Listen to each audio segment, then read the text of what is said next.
It's 4 o'clock in Los Angeles. It's 6 o'clock in Chicago. It's 1 a.m. in Denmark. And it's 7 p.m. in New York City. Hello, everybody. I'm Mad Dog Scipio, joined as I am each and every week on What's the Buzz Podcast, America's Podcast by Amelia, the Pitbull Chapman. How are you, Amelia? Doing good. How are you? I'm absolutely fabulous. What you been up to today, kid? Just working hard, and then I First guess time I've seen you all day. I know they've been mowing the yard and at work, and then they've been busy, busy, busy, and I think I caught some kind of cold or They had you something. mowing the yard at work. Wait, what is No, they were mowing the yard at work, and I think with the doors opening, I think I caught a cold or some kind of hay fever or something. Oh, I got you. Hmm. Gotcha. We Hmm. have an amazing guest tonight. He is a returning guest. Yes, His name is Angelo Capone. yes. Welcome Hello, All back. right. guys. How you doing, You'll guys? understand why he's here in a moment, folks. We are going to discuss the movie magic of Jerry Lewis. And Angelo Capone is one of America's premier Jerry Lewis tribute artists. Angelo, let's get this straight right from the get go. Are you a tribute artist or an impersonator? I'm neither one. I Okay. I I am a person who channels into the character of Jerry Lewis Hmm. There you go. That's Interesting. different.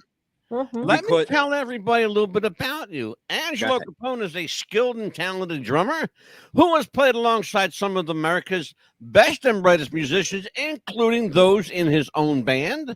He also bears a striking resemblance to the world's greatest funny man, Jerry Lewis. With his spot on vocals and comedic timing, Angelo has become the most sought after tribute artist in America. So, ladies and gentlemen, would you please welcome to the show for a second time his second solo appearance, Mr. Angelo Capone. Welcome. Nice to have Welcome. you back. thank you for having me. Look, Thank you for having me. you know what? That deserves this, Ange. Yes. Oh, I love it. Oh, I just love hearing that. There I you don't know what go. to do when I hear that. I just, So, what have you been up to since last we spoke? It's been a couple of minutes, huh? oh yeah.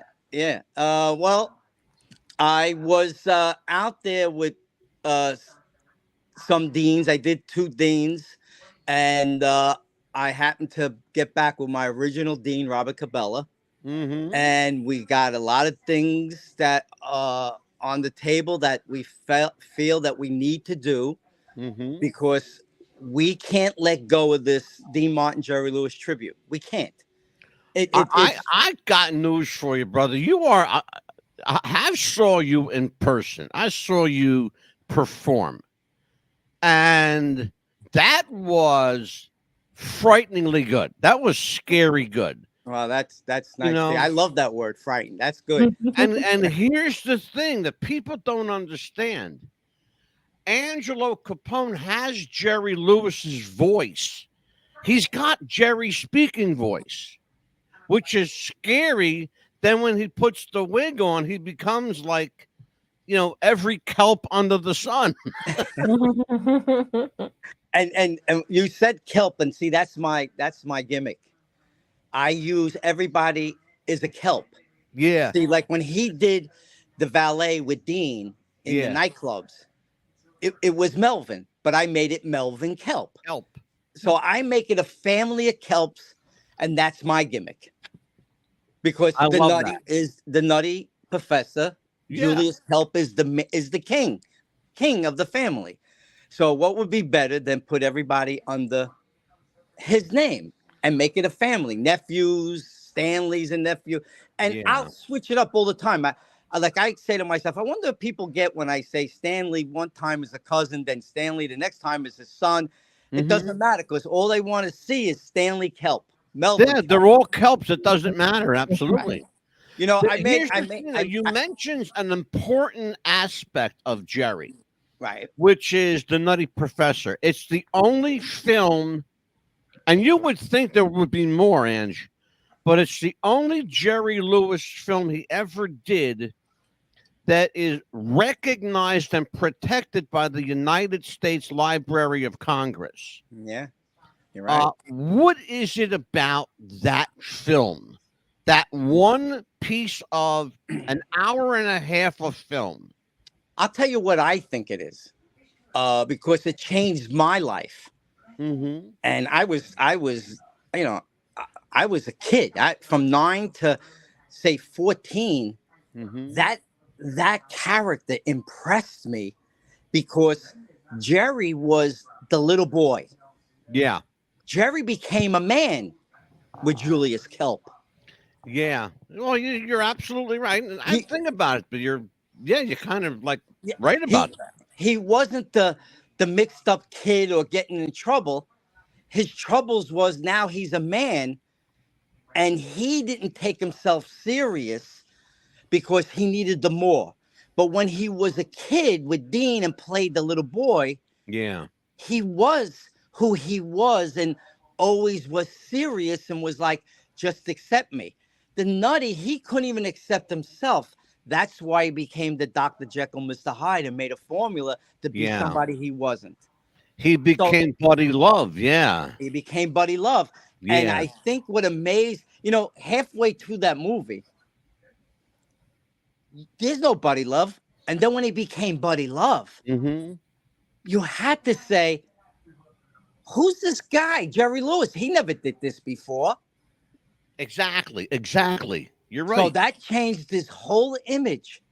And to me, it showed that he was, believe it or not, a professional actor. Oh, yeah, absolutely. He went from the coolest guy, nastiest guy, Mm-hmm. to the humblest man who needed help. Exactly. That to me, as a 9-year-old, Yeah. I'm seeing the Nutty Professor at 9 years old. He always played a 9-year-old kid. There I'm Yeah. watching this guy like, wow. First of all, the teeth and glasses blew me away Oh, yeah, sure. because he changed his image from that young little boy. Now he's like, who is this guy? But you didn't say who's this boy, who's this man on this screen? Yeah. And it just made, I think it made his followers like he achieved something more. Can I tell people how dedicated you are to your craft? Oh, I want to tell okay. people something that may not know. Angelo Capone is so dedicated to his craft. He actually had his dentist make him. You know where I'm going. Yep. He had his dentist make him the Nutty Professor teeth, Yeah, I got 3 of and them. they look just like them. I got How 3 of much did it set? I hate to ask you this question. I'm going to ask you anyway. Well, What did it set you back for them teeth? Here's the best part. The first time I went and really said, I'm doing this the way he did it. Mm-hmm. When one of my closest friends was a dentist. He passed away now. Mm-hmm. He said, Ange, I'm going to hook you up with my false teeth guy. I said, okay. Mm-hmm. I walked into the door. It was an older black gentleman, already in his 70s and 80s. Now I'm going back 8 years. So he's, God willing, he's still alive. He's in his 90s. Mm-hmm. When I walked in the door, he went, Jack told me you're coming. I love Jerry. He charged me $140. Oh wow! $140. So now, Wow! so what do you think I said? Make me 2 of them. 2 of them exactly. Right? Okay. Yeah, make me a backup set. Make me a backup. And then I have that too. And then I met another guy in Staten Island, and he called me. He goes, I make false teeth. I said, why are you calling? He goes, you need teeth? I said, yeah. He charged me like 2 and change. And so I got 3 different types, and I change them up because that's what I like. If you realize what Jerry did, people don't even notice. He never had the same teeth in his mouth. He had I know. different ones. He Yeah. had different ones. So you know what? That's what I do. I throw different ones in there just to change the image. That's all. It's That's it. interesting you mentioned that because the various teeth the prosthetic teeth that he used very often not only changed the character, but changed the way the character spoke because of how they fit in his mouth. Yeah, and it's so funny. When you hear the Nutty Professor, actually, and it actually brings those teeth bring you there. See, I'm so used to doing it all my life. I don't need the teeth anymore. But when I first put the teeth in, it gave me such a deeper, like, wow. Because you fall into a character. And now Yeah. you got to develop. Can I give you the story how the Nutty Professor came? I was going to ask you about that because my understand, and I'm not going to tip the bit, Okay. but my understanding is either it occurred at an airport or a train depot. It was at an airport, Okay, go 1950. ahead. Can you take it from there, Ange? Okay, 1953. He's with Dean on the flight, and he's looking at this guy, very nerdy looking, and the way he was standing when he got up to go to the bathroom or went to get a drink or something, it was hitting him, and he had to go over to him and he talked to him and he heard his voice, and he had like that nerdy voice. That was the birth. That was the birth of the Nutty Professor, but he couldn't do it because it had nothing to do with Dean. Yeah. See, he couldn't do the little boy character and all of a sudden do this character because everything he did was on that character. Not remarkable, man. So it was 10 years to the day when the movie came out. Wow. Yeah. I heard that. I heard did- it was like that he remembered that tone. Right. He had the tone in his head. He had the tone in his head. Exactly. And my understanding is that what got him is when he heard the guy say the word, well, actually, you know, Right. or however Right. he said, actually. Right. Because I can't do Jerry, because I got news for you. It's a lot harder than people know. Well, To imitate him. Well, the trick is, like, really to anything, you gotta paint the picture of him first in your mind. Mm-hmm. See, if you just attack it, you'll never get it. If you when I do a show, every moment of any time that I'm on that stage, Jerry's face is in my brain. Oh yeah, sure. I can imagine. I don't even see the audience. I don't see I don't hear nothing. I don't see nothing. All I got is, if I'm doing the bellboy, I'm Stanley. I see his face. I see his hat on him. I see I just see him. So the Nutty is more of the image. If you put those teeth in your brain, you put those glasses, his hair down like that little moish look. Yeah. It will just come that nerd type of dentistry look, especially back in our day. In our day, a dentist was always the older guy, that nerdy looking guy. Oh, He wasn't the cool guy. You know what I mean? Yeah, exactly. Sure. And that's what Jerry came to change. He became the kid who knew how to be, but now he became the nerd that he never was. Yeah. You see what I'm saying? Yeah. So I even had to get that. I was always growing up the dresser. I have a split personality. I am a Jerry in act, but I'm really the Dean of everything else. You know, I'm the dresser. I believe that. I noticed that the night I was up there with you. I noticed that. I really did. And people say to me, who are you really? Yeah. I said, well, the beautiful part is I am who I am. Yeah. But I know how to be who I want to be when I want to be somebody. Oh, sure, absolutely. And That's it. People need to understand that when they go to see Angelo Capone perform, first of all, it's you like every great entertainer, and you're a great entertainer. Oh, well, thank you for that. You're quite welcome. And I can say that honestly because I saw you perform. Yeah, you see me. You interviewed us too. Like a lot of people, though, who perform, they have a set routine. Right. And once in a while, they'll change it up accordingly. Right. How much, because you have a great luxury that a lot of people don't.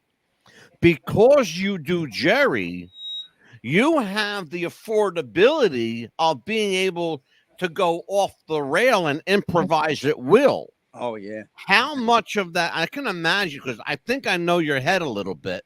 Yeah, okay. And So, which is a scary place to be.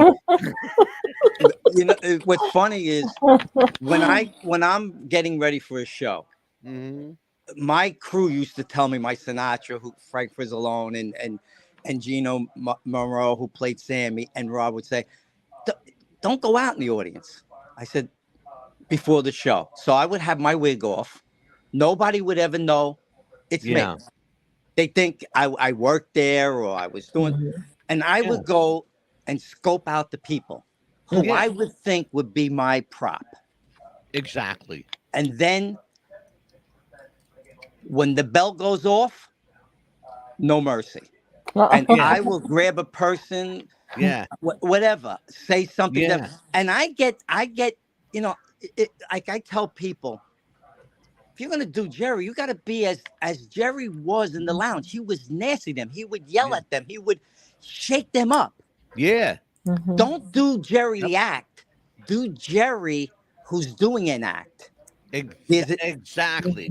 There's a difference. That is brilliant. That's brilliant. And that's the difference between a tribute artist and an impersonator. That's the difference. You can get away with that. Amelia, questions for Angelo Capone. Yeah, when you were saying that you were, going to the audience, did everybody get out of hand at any time? Let me just tell you that it's amazing. That's what I was going to follow up with. My guys used to tell me, Ange, you got to take it easy with these. I said, you don't understand. They're not coming here to take it easy. They're coming here to be part of the show. Right. The very person who doesn't want to be in the show or think they're going to get embarrassed, they become the greatest entertainer for me. Absolutely. You know why? Absolutely. They're not scripted. So if you don't believe that, you don't believe that, ask my wife. Well, that was funny. Again, I was just going to say that nobody knows better than Ange. His wife, I grabbed her. She had no clue I was going to grab her, but she don't even understand. I already picked her out. It was like, this is the one. This is the one. Now, I do what he's talking about for your audience is that I do Be My Love. When Jerry did Be My Love, he lip synced. He's a pantominer. That's how I grew up pantomiming, because the story which Ange knows is that I was a dyslexic, illiterate, and I couldn't read and nothing. So pantomiming was something I could do and hide and didn't have to talk. Yeah. So when Jerry pantomimed, and here I am at 9 years old, he was my hero. So I had someone to follow. So in Be My Love, he pantomimes the song. I said, this is a little too boring now. So the first time I did it, I came out. My crew didn't know. I didn't know. I seen this woman, and I said, she had a 40 bust. She was a little oversized, and I do everything on a stool. And all of a sudden, I said, tonight I'm going to do something a little different as Jerry. And I put my jacket on, and I put on my beret, because he wore a beret like a Frenchman. And I grabbed this woman out of the seat. She looked at me like, why did you do that? And all of a sudden, I said, I took opera lessons. Opera has a romantic setting, and I want to be romantic to you. And the audience has their mouth open. My three guys are like, what is he doing? Then all of a sudden, Be My Love comes on, and I'm trying to pick her up and put her on the chair. Well, with the little fight that they give you, because they don't know what you're doing, because they don't want to be embarrassed, you're making them even more. And what do you hear? Laughing. Yeah. This is it for me. This is it. I have done a good 50 Be My Loves now. Maybe more. My God. Maybe more. Do you know that everyone gets better and better as I do it? Oh, I can imagine. It's a great bit, and it's fucking hilarious to watch. Because everybody, here's like you just said, here's the thing, like you just said about being scripted. Every woman is not the same. No. So I just turned this. Half the time I'm not even singing, because I got my face in her breast, or I'm on the floor. Yeah. You know what I mean? I'm in her hair. My whole head's in, and my face is in her hair all around me. But They don't Well, tear them. Ange had his face, in between Anita's, bodacious ones. Uh-huh. And and and and, And and, I was falling off my seat laughing my ass off. I because bet you got. it's something that nobody expects. So there's nothing greater than Funny. giving something that they're not going to Mhm. expect. When you go see Yeah. Frank Sinatra, you're expecting to hear My Way. When you Mhm. go see this, but when you come see me and do Be My Love, every Yeah. woman is going to be different Yeah. because the Yeah. reaction is different. Mhm. I want to see you sing Carmen Miranda. That's my favorite. Oh my God. I want to Please. go see that. I Well, do. Amelia, see, have you ever seen Angelo do that bit? I've seen it only on the video. I was going to go on YouTube. He's got Yes, about 5 or 6 of them I on there. love them. but I've seen them all. you know what? I could really say this because I really learned this from Jerry. Jerry said his film work he credited was for him and Dean and him solo was excellent. But he said there's nothing like a live show. It changes everything. Oh God, yeah. So when you see my Carmen All right. and don't see it face to face, you're missing out on the little things. See, It's when I just talked about getting pushy with. Like when I come out and on my heels and I see a guy, I'm like I get the attitude like, what, you never seen a guy in heels? Come on, help me now. And I'll make the guy help me. And then I'll just out of nowhere, get your hand off my ass. Will you get your hand off my ass? No. So nobody's expecting none of this because Right. the attitude comes in, the Jerry attitude. Mhm. And I always tell these Jerry impersonators, which are not many. I really only told one. You got to get the attitude. If you don't get the Yeah. Jerry attitude, Yeah. and where do you get That that? that's Go and a get. great I was Go going to ahead. say that's a great segue, Ange. Right there is a Go ahead. a perfect spot to talk about this. Go ahead. Talking about other Jerry Lewis tribute acts. Back in the day, when Dean and Jerry were performing, Right. there were a couple of guys named Duke Mitchell and Sammy Petrillo. Yes. You know who I'm talking about? Do you know their story? I do very well, as a matter of fact. I'm Okay. going to tell my audience a little bit about it right Go now, and ahead. then I'm going to turn it over to you. You got it. Duke Mitchell and Sammy Petrillo were, to talk about dead ringers, these guys were dead ringers Yep. for Dean Martin and Jerry Lewis. And they were from New York, two New Brooklyn. York guys from Brooklyn, who had an amazing but short career, particularly Sammy Petrillo. Duke Mitchell ended up parlaying his career from a Dean Martin look-alike act to a film actor and director, and then became a producer and Right. actually made a little bit of money.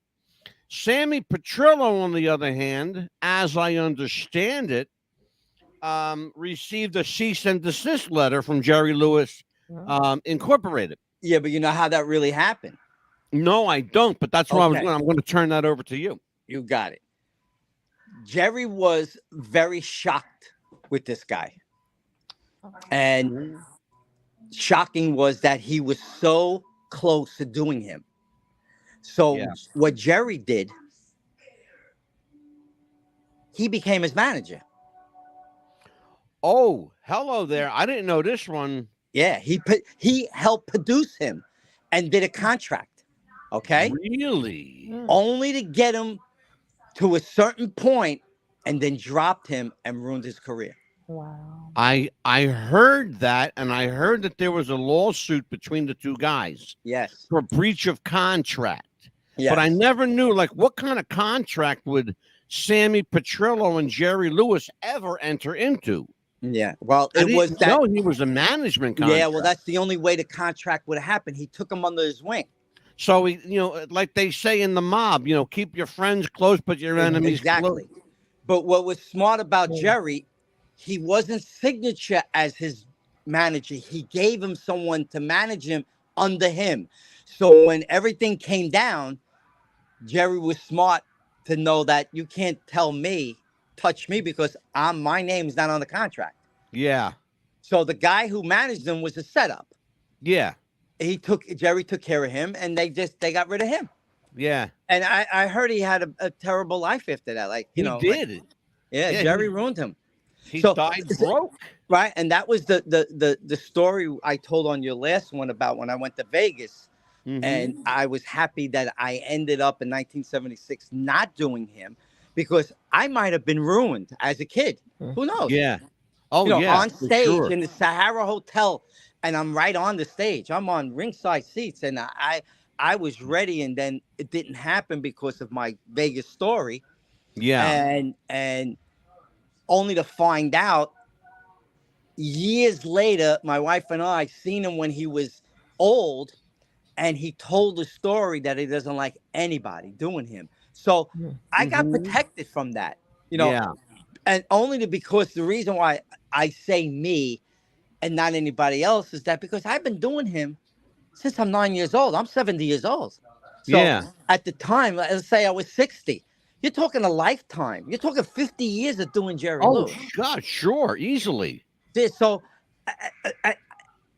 me as a kid growing up, if I did something like that, Yeah. and he turned around and was like, I can't have this. And I don't understand that, Ange, because everybody in show business knows. They know this. So, imitation is the sincerest form of flattery. Yeah, but if you get to a certain level, you want people doing you. No, he was so fixated. He was a very I don't know. He had a very dark side to him. Like this book that's coming out. When it comes out, I'm gonna turn you on to it. Maybe you could bring the guy on. I would love to have you and the author. Okay. Yeah, I'll set that up. Absolutely. I'll set that up, and I'll definitely do it. He promised. Believe it or not, he called me. We met, and he wanted my whole Vegas story. He heard about my Vegas story. He was in shock. He goes, Angelo, that's a tremendous story.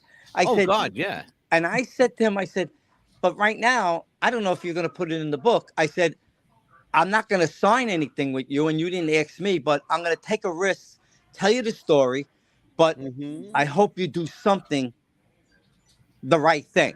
Yeah. Because everybody knows my story, but you're writing to all tell the truth about Jerry. Now, give you one little story. He did this little boy. Now, you got to remember, when he met Dean, he was 19 years old. Right. Okay. When he met Dean, he was 10 years older. So he became which Jerry used to say, the handsome man and the monkey, which I used to hate when he used to say that. I never understood why he called himself the monkey. The monkey. All he had to say, the handsome man and the little boy, because that's what he was portraying. Okay. The reason what I found out was from this guy that's writing the book. He goes, Angelo, when I told him my story that I was the one with the disorder. I was hiding through comedy to hide my disorder. And he goes, Angelo, Jerry stole that from a vaudeville act, that little boy, and gave it to Dean. He didn't create it. I said, wait a minute. Really? I said, wait a minute. He goes, it's going to be in the book, Angelo. So even more. So I said to him, well, I hope that's another thing you could say in the book about me, that I was the real character of this little boy. Yeah, and real. I used Jerry to cover up my disorder. Yeah. Instead of having a man playing a disorder and just make it entertainment. You have a real story to tell. He said, sure. Yeah. But he agreed to all this, but I don't know what's going to happen. Wow. Like I left it to him. I said, he goes, listen, whatever I could do, I do. I said, no, it's not what you could do. I sat in front of you. You heard my story. So now it's all up to you now. So remarkable. Either way. I'll tell you what, if people haven't heard the Las Vegas story, it's on Angelo's first appearance on our show, and I encourage you to go onto our website at youtube.com/@what's-the-buzz-podcast and search it and look for Angelo. It's called Becoming Jerry. Yeah. The show is called Becoming Jerry, and it's Angelo Capone tells that story. We are at the 30-minute mark, Amelia. We will be back in Yeah. 1 minute and 1 second right after this. Do you have sweaty balls or volleyball netty balls? It's time to make them ready balls. The Manscaped.com Lawnmower 3.0 will do the job and clean your knob with its patented no-nick head, so your head will function as desired. Enter promo code Wrestling Future for a generous 20% discount. That's enter Wrestling Future for a 20% discount. Manscaped.com and Wrestling with the Future, going balls to the walls with Manscaped.com and the Lawnmower 3.0. Your balls will thank you, and so will we.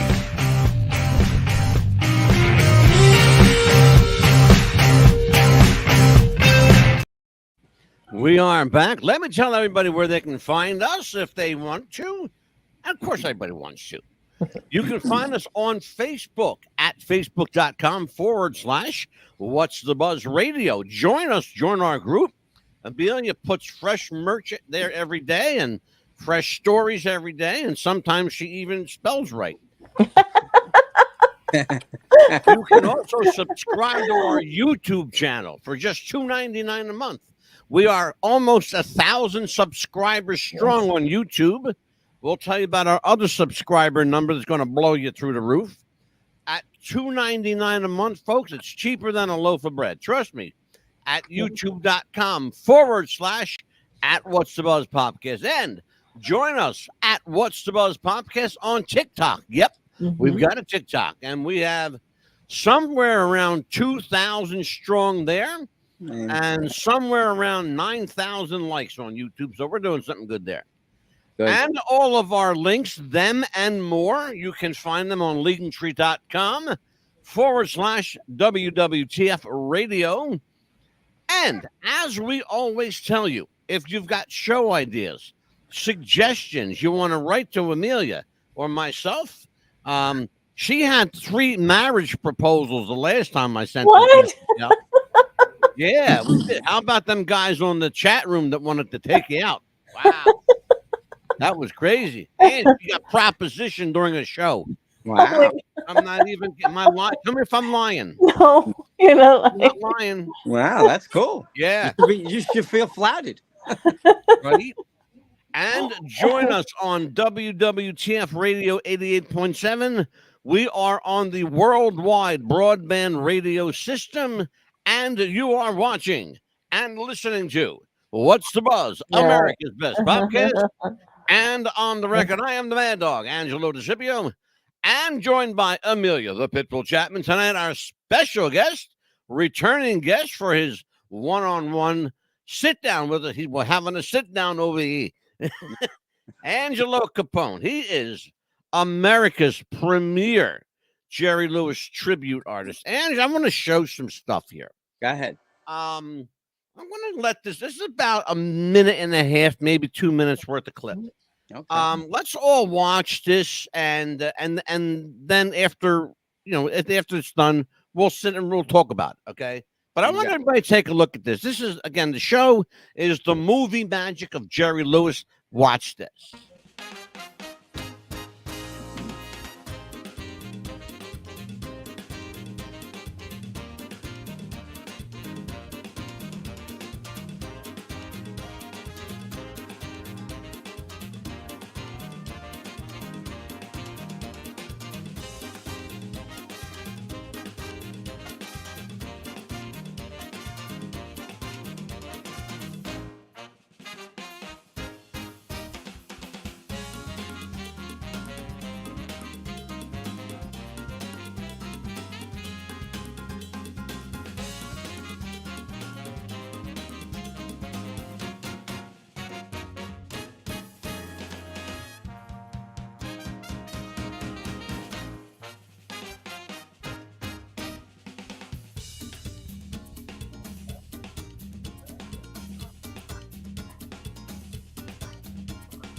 And that's just a sampling from Very good.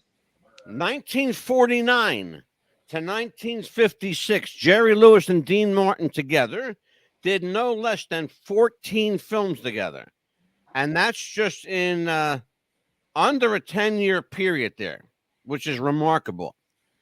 From 1957 on his own to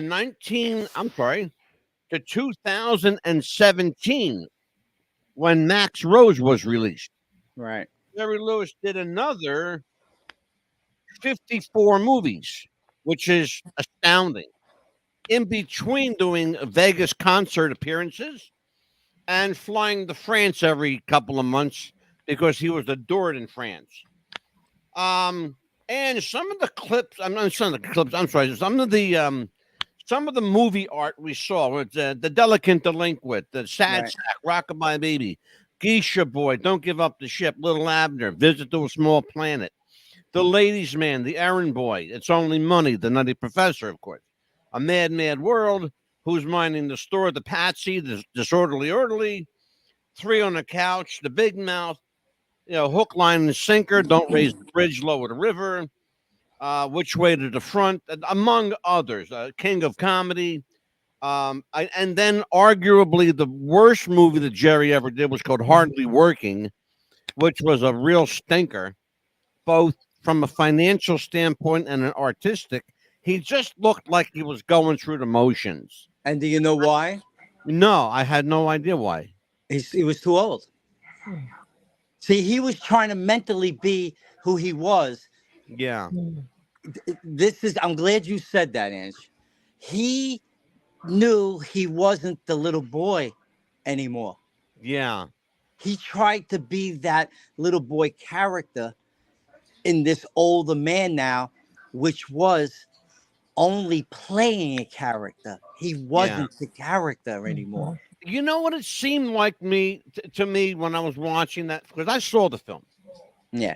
And it seemed to me almost like, and you'll understand this because you get it, you're inside his head. It seemed to me almost like he was trying to mimic himself. Exactly. Very good, Ange. Very good. He was trying to copy the character that he learned. Yeah. And You it was see, that- sad, though, Ange. It was sad to watch that. It believe it or not, Angelo, what that did for me, it made me even more go because I wasn't imitating myself. Yeah. I was imitating the very character that was myself. Yeah. So I'm so glad I was going to bring this up. You know what I battle every day? In June, I'm going to be 70 years old. And I say always to the good Lord, how long could I do this? Yeah, as long as you want. Well, that came to me one day in a revelation. I'm sitting watching myself as a kid, not doing Jerry, as a kid in the very character that Jerry pretended to be. Yeah. And I said, wow, that's me. I can't escape myself. Yeah. So here I'm 70 and I'm still doing it because it's me. Yeah. Jerry wasn't doing, Jerry was the opposite. Jerry was a brilliant genius. Yeah. So to him to try to follow what he created Yeah. at an later age was only going to destroy him. What was his saving grace? You know what was his saving grace? Martin Scorsese coming along. Yeah. And go, I want you to be yourself. The king of comedy. Exactly. The king of he comedy. became the brilliant character of himself. Yeah, Jerry Langford. The wisecracker, the egotistic, the guy was saying to everybody, I'm brilliant. I'm the king of the comic. Yeah. I'm the king. So he was becoming himself. He caught up in his age. Yeah. And he lost who he pretended to be. Exactly. Which only, oh my God. Yeah. Brilliant. and it only gave me brilliant. It gave me the insurance that Right. I'll do this until I'm ready to stop. Here's the funny thing about that, and people don't understand when you're watching that movie and you see Jerry walking down the street and you hear guys, hey Jerry, that's real. That was not scripted. Very good. They Yeah. were construction workers and people Right. on the street going, hey Jerry. And if you'll notice, Ange, he was booking it down the street. He wasn't Yeah. walking. He was like No, moving. he wanted out. He wanted out because he's not real comfortable around people. Let me tell you that. Let me see if you can understand this. How smart Martin Scorsese was. Oh God, I love Scorsese. He's brilliant. Here's Robert De Niro, the most serious method actor in the world. Yep. Right? What did Martin Scorsese make him in this person? He was a character. He was a Jerry Lewis, but he flipped the script on him. Yeah, exactly. Jerry became the serious dean, and Robert became the comedian. And what was the character? Like, I don't think people get what King of Comedy was all about. Oh my God! King of Comedy was Dean saying, "I had enough of you." Yeah. So what was Jerry Lewis playing? I had enough of these comedians. You're not good. He was playing Dean Martin. And in the mentality of I had enough. Yeah.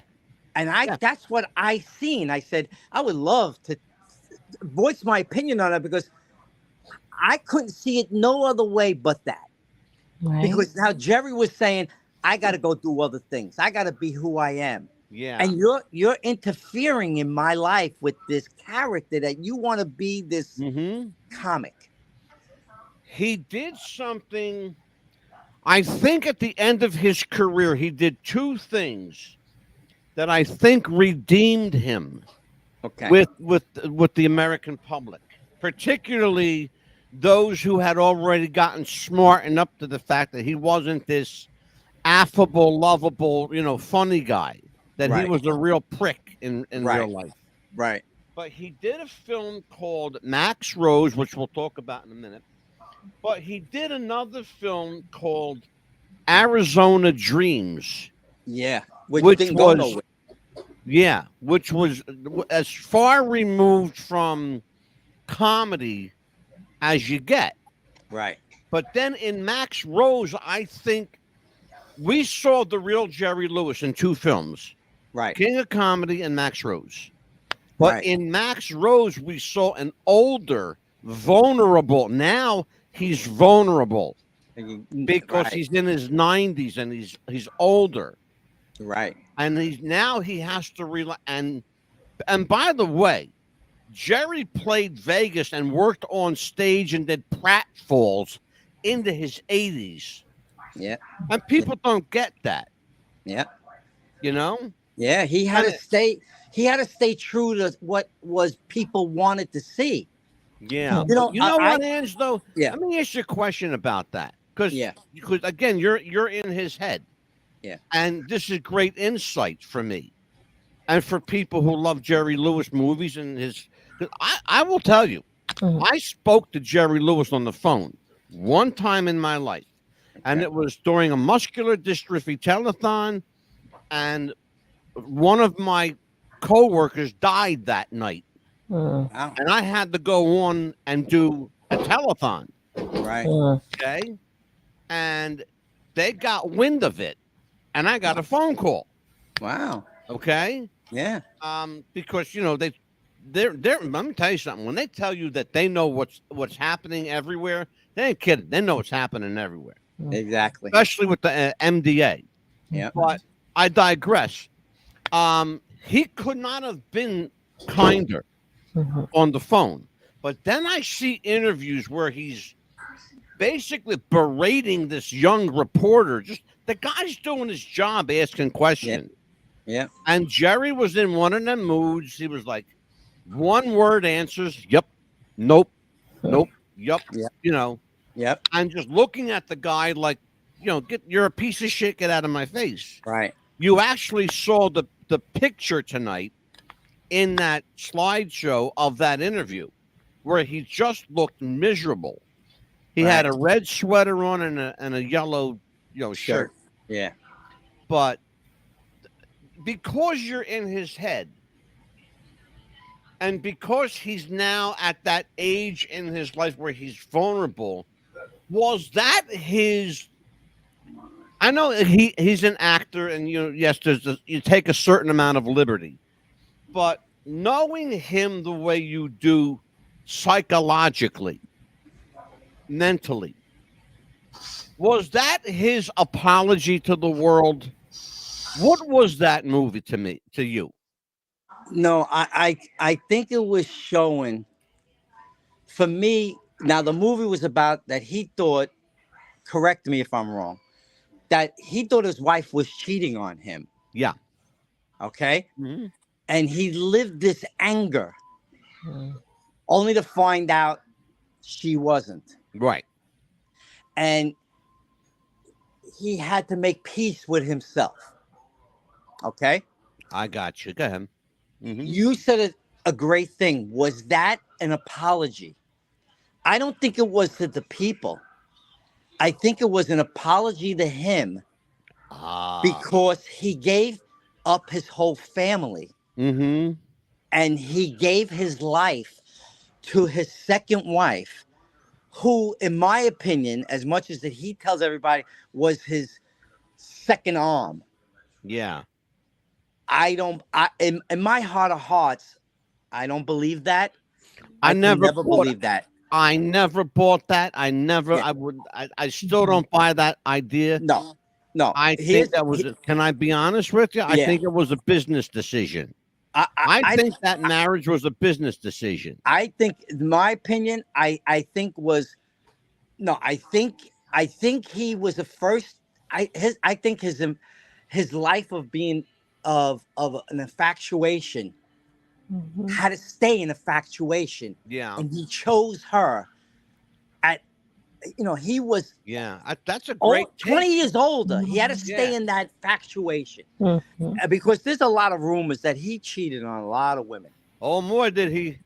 Yeah. Oh, and yeah. I only think he did that, and that was the power trip. But he was never infatuated. When she came along, he was the older guy, the midlife crisis guy who needed infatuation that he never had. That's my opinion. He had a pretty young woman on his arm. Right. Of course. But he makes it like she did everything for him. Yeah. Everything that was done for him was from Dean, Patty, his first wife, his kids being what they wanted him to be. Yeah. He let everybody go. Everybody.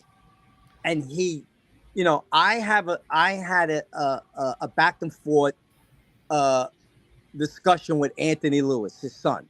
Right. And he found me on Facebook. I'm not on Facebook no more. He found me on Facebook, and he friended me and said, why are you doing this?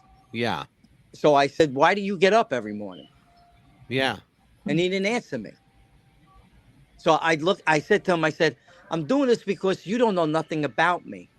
You don't know why I do it. Can I ask you though, Ange? It sounds like right away he took the attitude that his father would have taken. Oh, he's just as bitter as his father. Just as bitter as his father. Because he thought not so much the money and the will, he never thought his father would leave him. Because he's watching a man every year do the MDA. Yeah. He's watching a man who's making people laugh every moment of the day. Yeah. He's watching a man who knows how to conduct business. He's watching a man who put 6, 7 kids together. He never thought he'd be this guy that would just get dropped.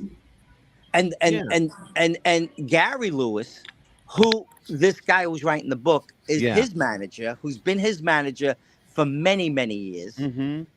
He's going to be, I don't know if he's going to have a partner's book, but he's going to talk about Gary and how he let his father go because he was the oldest. Yeah. Yeah. And he came to an understanding. What really gave Gary to walk away, Jerry had a daughter named Susan who was homeless. Yes. And he never claimed her as the daughter. I know. Gary went to get the blood test, the Mm-hmm. DNA, found out it was the daughter, and that was the day Gary said, "I don't want to have nothing to do with my father."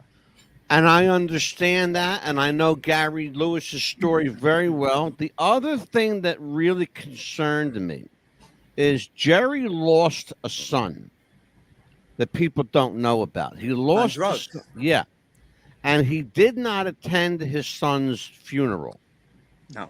and that is incomprehensible to me. To Well, think that you brought this child into the world, right. but you won't even have the decency to escort him out of the world. You know what I think, Ange? I think Jerry had I think he tried to do everything, but it was never really in him to do. Yeah, It's like the character. yeah, When I found out that he stole the little boy and he made everybody believe he was this character, yeah. I think he did that with everything in life. Hmm. You got to remember, here's his partner, That's Dean Martin. interesting. Can we? I'm going to stop you there. Can we discuss that? Yeah, go Because ahead. you're not the first person who suggested that. I actually had this conversation with another tribute, not a Jerry Lewis tribute artist, but actually it was an Elvis tribute artist. I had this conversation with, and this particular Elvis tribute guy was a big Jerry Lewis fan, Wow. big Jerry Lewis fan. But he was honest enough to tell you that Jerry was a POS, Yeah. you know, Yeah. in Yeah. real life. Yeah. I Brilliant think on the screen. When the camera turned red, he was there. right. You Right. know, he was ready to go. Because he was Um, he was a great pretender.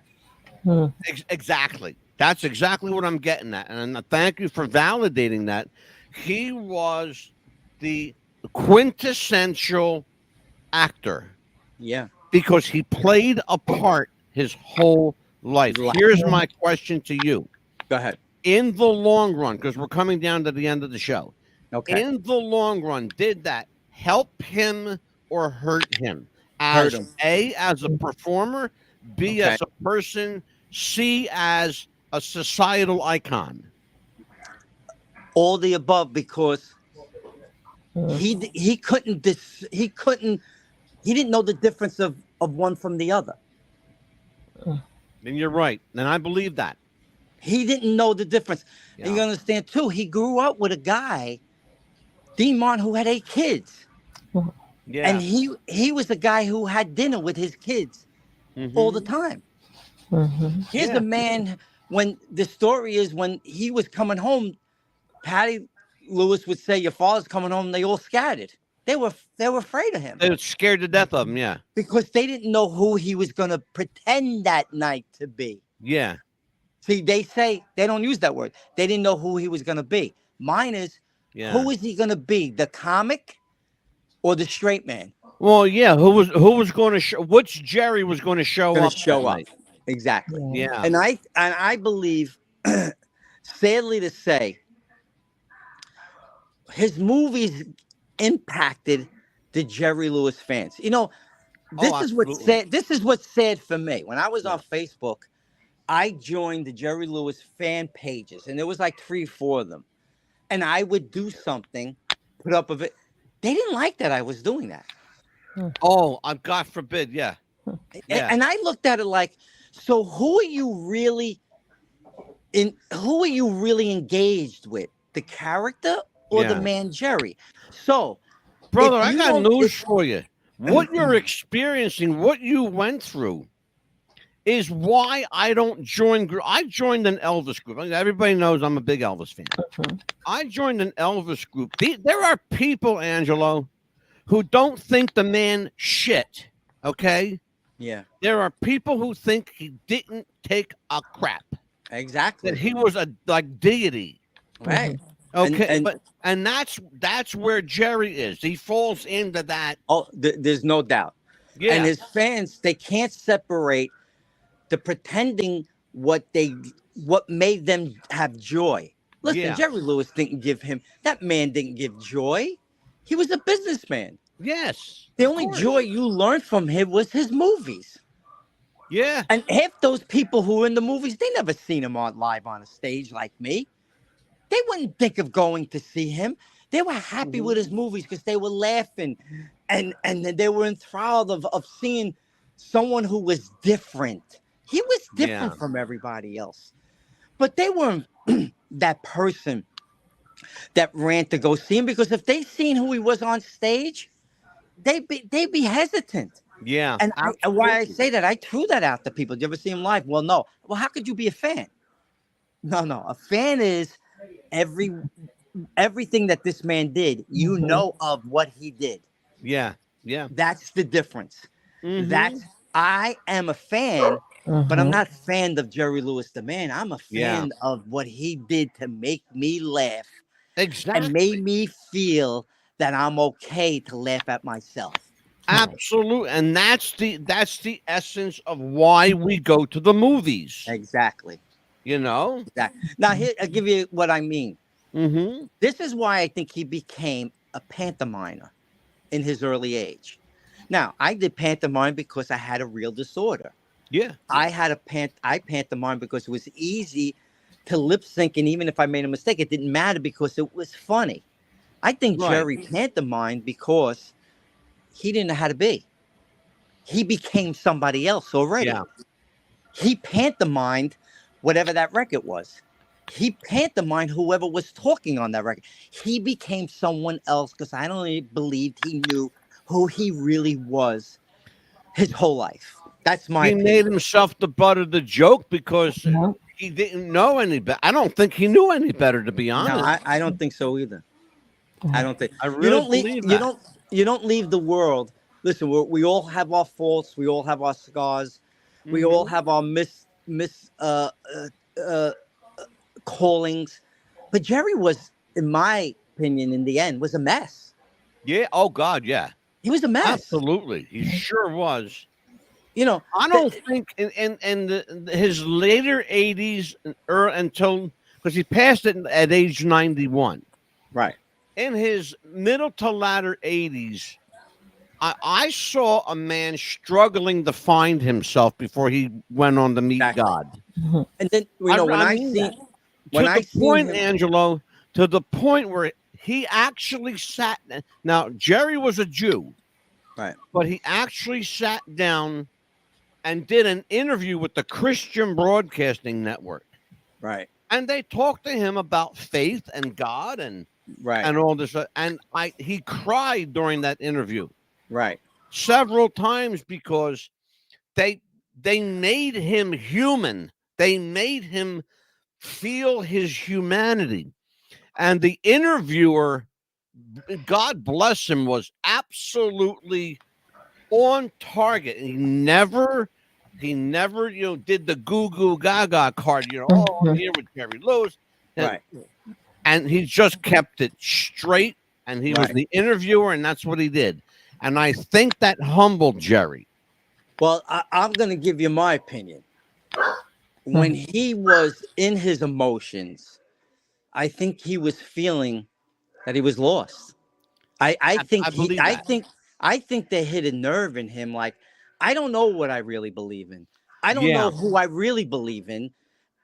Because if he really did believe, what did Patty, his wife, made him? Yeah. Yeah.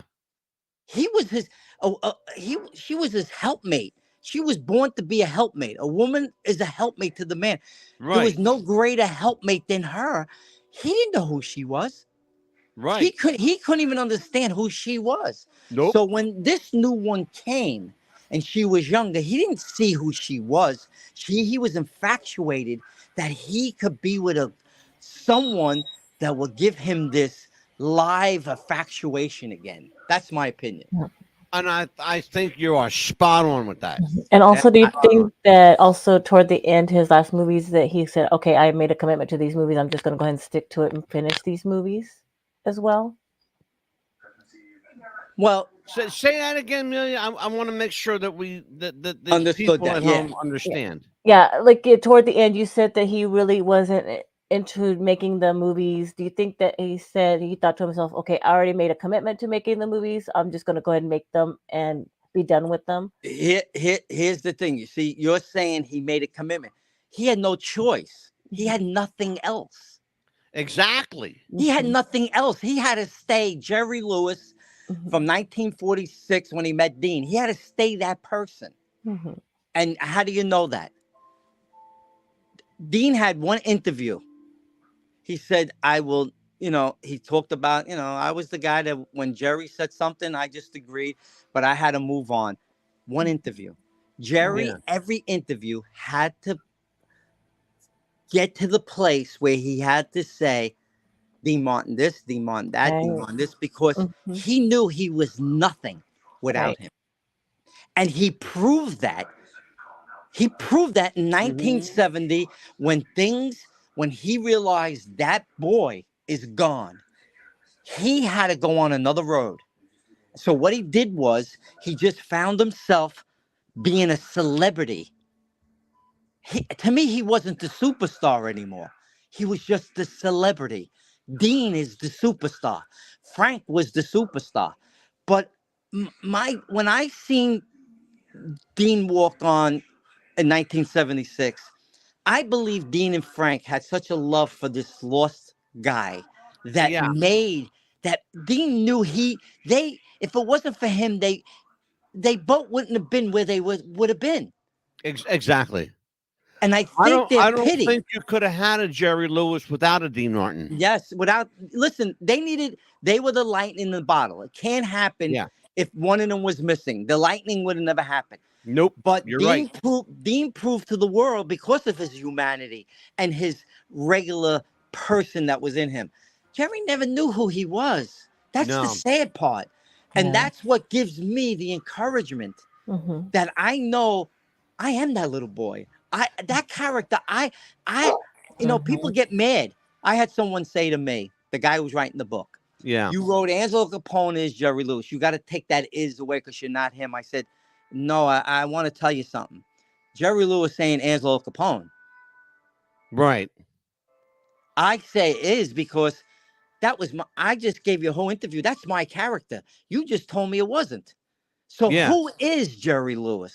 Well, that was the first thing I did when you came on the show the first time. I put it right out there. Yeah, he did. Angelo Capone is Jerry Lewis. And he says that's going to ruin my career. I want to say, well, what career do I have? I'm trying to still get there.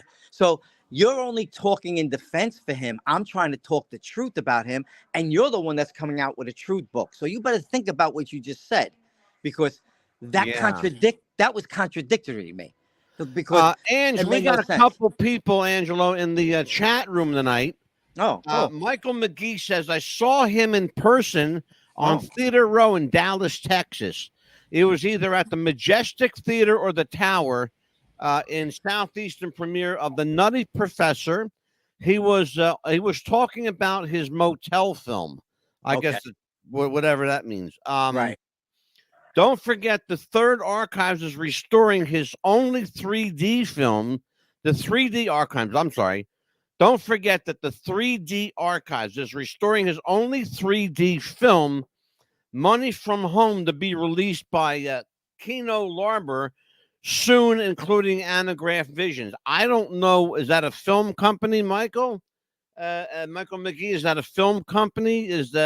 What's the deal on this 3D film? I've never heard of it, and I thought I've heard them all. Oh, I lost you. Uh-oh. He'll hopefully come back on. Oh, Angelo. Oh, Angelo. We lost Angelo. Oh, where'd Angelo go? Oh, I lost you, and then he disappeared. I hope you come on back, Ange. Oh, I don't. Where my guest, ladies and gentlemen, just we lost them here for a second. I don't know if he's having bad weather where he's at, but I know we're having real bad thunderstorms here. So. Well, I'll tell you what, Amelia. Why don't you do this while we're here? Here he comes. Everybody. Here he is. I'm back. There he is. I was like, whoa, Angelo took a powder on us. I lost. I don't know what happened. I was just about to tell everybody. Okay. Why don't we bring it back up here? Here we go. Angelo Capone. Angelo Capone is one of the premier Jerry Lewis Mhm. tribute artists. If you ever get a chance to see him, and who is your partner doing Dean? Robert Cabela. I know Bob from Facebook. Right. Robert Cabela is an incredible song stylist in his own right, but Right. he does a spot on Dean Martin impression. You got to hear this kid. I think a kid, he's a guy. You want to hear him for sure. If they are in a town near you, particularly in the East Coast, New Jersey, New York, Mhm. Pennsylvania area, go see them. Spend the 50 or $60 or whatever it is. It's worth the money. I'll attest to it. I will absolutely attest to it. So what do you got coming up, Ange? Promote any engagements you got. Right now, I will be sending you the theater one. I'll text it to you. But right now, we're doing all private gigs for Mhm. hire. We got 8 shows in the next month or two.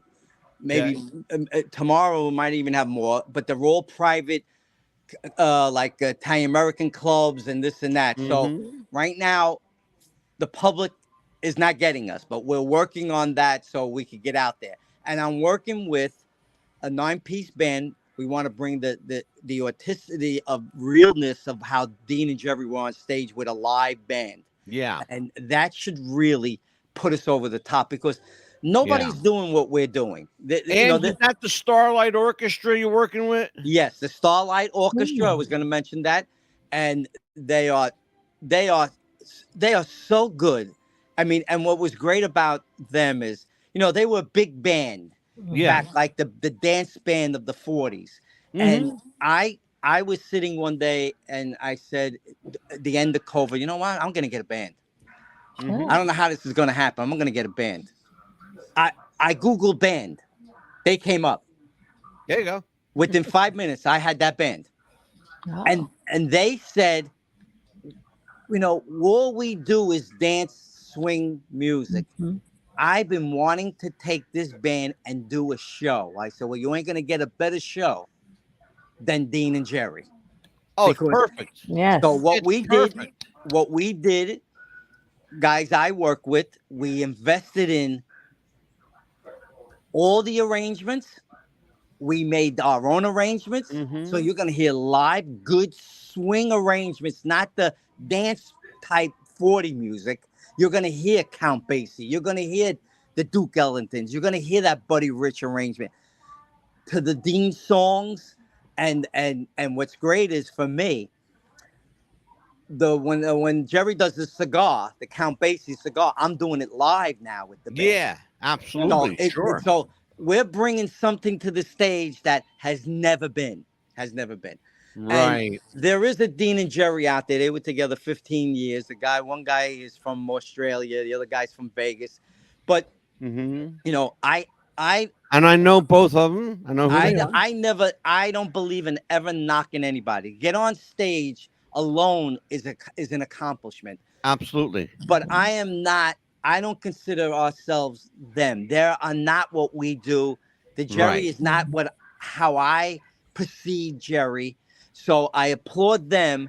Yeah. But our Well, let's Jerry and be Dean, honest about it too. The guy playing Jerry is substantially larger than Jerry. In yeah, fact, this guy is bigger than Dean. yeah. I mean, like, and for me, I get he's your imitator, He's an impersonator. right?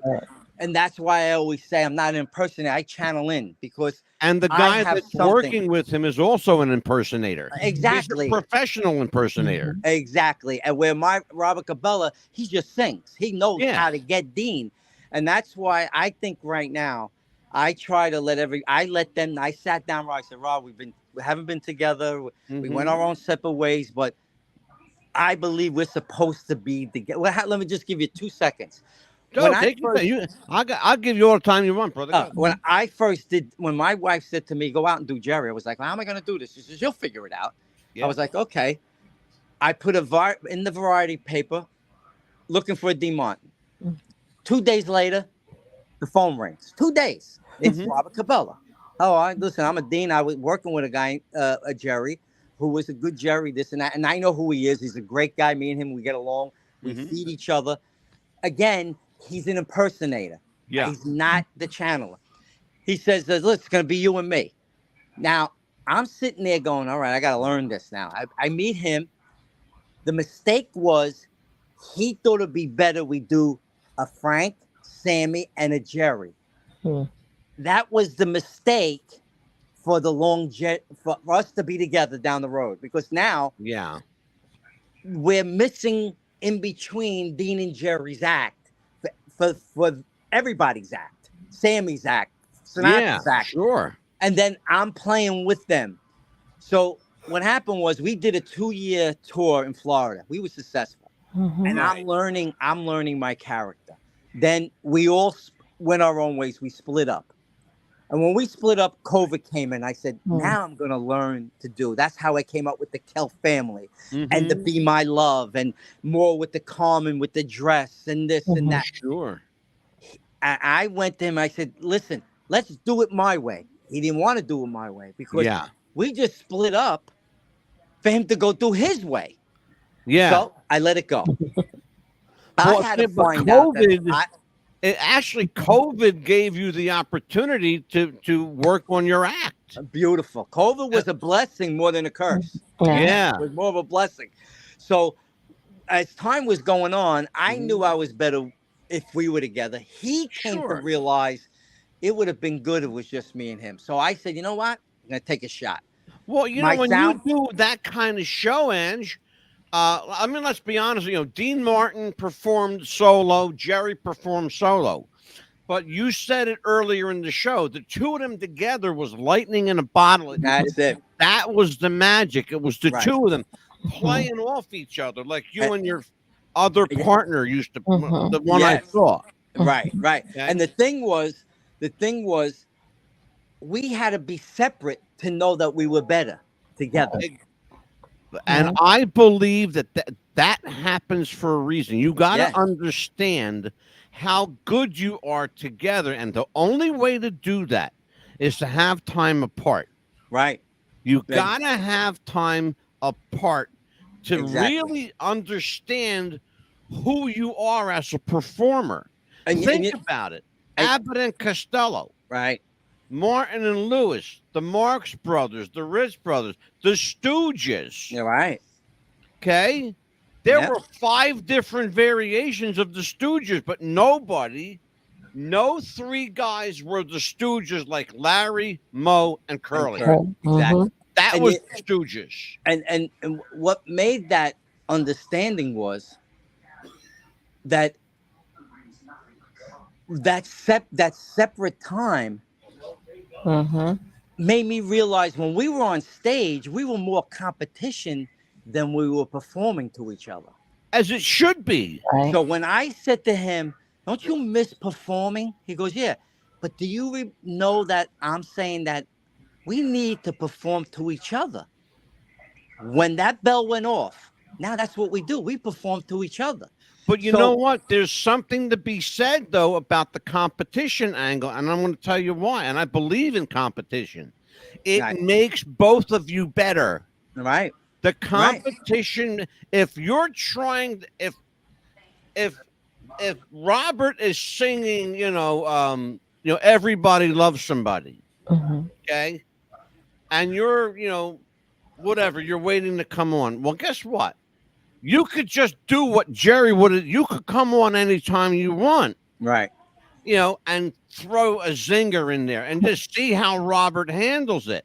Right. That's competition. Right. How good can he handle what I throw at him? Right. That's competition. That makes us better. And that's what we did. That's what we came to understand. Like before, we were stepping on each other versus that we were in competition to make us better together. Exactly. That's the difference. We were stepping on each other because we were like trying to be solo artists. No, we're a team here. Yeah, absolutely. Us separating, realize, you know what? We were better together, and we were better without Sinatra and Sammy. It was supposed to be the beginning of just you and me. So now Yeah. I said to him, I said, the only way we're going to know this is to let's go do it. Yeah. Let's do You it the right way. Let's go do it the right do a way. couple of shows. You do a small show. Right, You do 100 people. right, You know, and then you see what kind of feedback you get. Then you get a bigger room. Then you get a nice theater. right. You know, And before you know it, you're playing, you know, MetLife Stadium. and Yeah. here we are. A few months ago, we did our first show together back, and now we got 8 shows we booked and went in 2 months. God bless you, Wow. brother. So we're saying, okay, the door's opening. Now we're gonna Yes. take the next step. We're gonna get the band. He was like, Ange, whatever you want to do, I'm with you. See, I didn't hear that before. Yeah. Yeah. It was, what are we gonna do? You don't. You never want to work with somebody that's going to limit your creativity. I'll tell you what, brother. This is. It's been amazing having you back on. I'm thank gonna you. give you a couple of minutes to Yes. plug everything you want to plug. Well, then I gotta throw it over to Amelia. You Yes. got it. Right, I'll send you the information when I get out there in the public. But just this video alone will get out there. Be plenty for me right Brother, now. we have pushing 1,000 subscribers on YouTube. Amelia, Mm-hmm. blow Angelo's mind. How many subscribers on the radio do we have? 11 million. Beautiful. 11.4 mil. So anybody's listening right now, all I need is one person, Mhm. one person to get us where we got to go, and we'll do the rest. And Well, whenever when we go off the air, Mhm. I'm going to give you some information, so don't go nowhere. I'm going to and take when care you of it. start doing your public touring, you need to come back to Florida. Oh, listen, we want to get to Florida in the worst way. Yes. Our Yeah. audience is there. Our audience is there. Oh, absolutely. Yeah. Florida is prime for you, brother. Oh, forget about it. Florida Forget is about prime for you. Because I will be there. Let me Good. just tell everybody, Angelo Capone is not on social media. If you want to reach him, it's very simple. Face-to-face productions at gmail.com or face-to-face611 at AOL.com. And I do have a Facebook. I do have a YouTube, Angelo Face-to-Face Productions Entertainment. You'll see my stuff there. There you go. On YouTube. Perfect. On YouTube. And Amelia, what's coming up for us? Well, tomorrow we are going to be doing the Wrestling with the Future show. We are going to be doing the Vince McMahon lawsuit. The Vince McMahon lawsuit. This guy, it shows you that a billionaire with too much money and too much time is a dangerous commodity. Absolutely. Dangerous commodity. What else we got coming up? Monday the 11th, we're going to be talking about a murder mystery in Georgia. Fascinating. Tell everybody what kind of like a short version.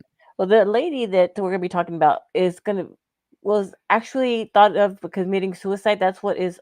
It's not really on her death certificate, but she's a right-handed lady, but bought a left-handed gun, committed suicide. Yeah, they're saying that this woman committed suicide. They found the gun in the wrong hand, Ange. But that's all we're going to talk about. Yeah, so we're going to talk about that one. What else we got coming up? And then you're gonna have a show with Dan Ely, who actually knew Paul McCartney. Yep, my friend Dan Ely, who knows Paul McCartney, and we just lost one of the founding member of Paul McCartney and Wings, Denny Lane.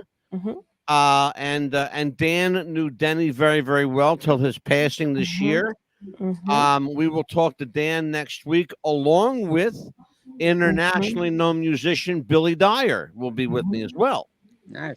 So Dan and Billy will be here talking about Denny Lane and Paul McCartney. Yes. And of course, Denny Lane, by the way, if you don't remember, was the founding member of the Moody Blues. Wow. I remember that. That was the guy that put the Moody Blues together. What else we got, Neil? And the 13th, we're going to be talking about the territory system of wrestling, actually, with Wrestling with the Future again. You're going to have a guest on. Who you got on the Princess Victoria. And we've got, you ready for this? Angelo Capone. I got one for you. Your name is perfect for this one. Capone. It's great. Go ahead. I got a mob show coming up with the former John Gotti close friend and associate, member of the Gambino crime family, former member, I should say, of the Gambino crime family, Louis Big Lou Ferranti will be here talking about how the mob played into the JFK and Jimmy Hoffa murders. So, and there's a lot of people that say they know where Jimmy Hoffa went. I think I do too. I don't think he ever left that car, brother. No. I don't think he ever left that car. That's gonna be a good show. Yes. Gonna be a good show. What else we got coming now? When is Hey, Ronnie Marmo coming On the back? 26th, we're going to be talking to Ronnie Marmo. Actor, my friend Ronnie Marmo, actor, playwright, producer. He owns a theater in New York and one in LA. Ronnie can be seen. You can watch him in I'm Not a Comedian, I'm Lenny Bruce. He fabulously played Lenny Bruce. And you've seen him with Joe Montana, his close friend Joe Montana, in Criminal Minds. Great actor. He will be back with us for a second time. And we got some other big surprises coming up that we're not just quite ready to spill the beans on yet, but they're big ones. They are big ones. But until then, ladies and gentlemen, thank you for joining us in the chat. I appreciate everybody who was with us tonight. For Amelia, the Pitbull Chapman. For Angelo Capone. Thank you I'm so much. Jerry Lewis. Yes. I am the Mad Dog, Angelo DeCipio. I will see you tomorrow night, folks, on Wrestling with the Future. Take care. God bless everybody. Be God good. bless everybody. Bye. Thank you. Good night.